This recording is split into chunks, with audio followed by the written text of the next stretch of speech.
নাই, অনুভৱ মোৰ সাংঘাতিক ধৰণৰ এক অনুভৱ।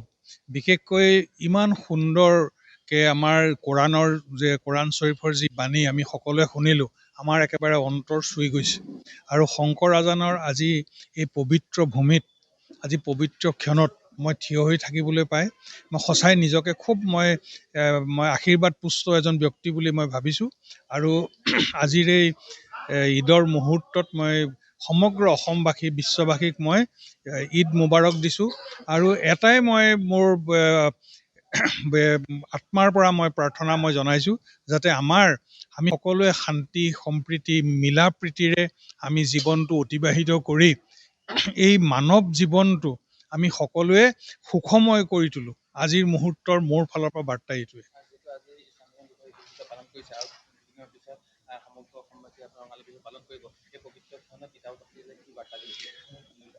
ঠিক তেনেকে আমাৰ এইটো এটা আমি সকলোৱে জানো যে আমাৰ হিন্দুৱে হওক বা মুছলমানেই হওক, আমি সকলোৱে আমাৰ জোনৰ লগত আমাৰ কেলেণ্ডাৰখন চলে।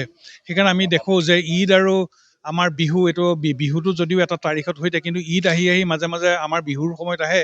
গতিকে আমাৰ সকলোৰে কাৰণে এইটো খুব আনন্দৰ সময়, যে উৎসৱ বুলি ক'লে আমি সকলোৱে ভাল পাওঁ।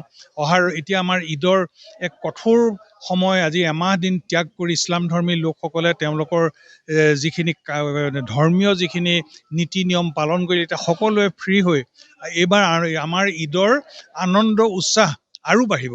এইবাৰ আমাৰ যি ৰঙালী বিহু অধিক ৰঙালী হ'ব। আৰু এই ৰঙালী বিহুৰ প্ৰাক মুহূৰ্তত মই সকলোলৈকে মোৰ ৰঙালী বিহুৰ শুভেচ্ছা জ্ঞাপন কৰিছোঁ।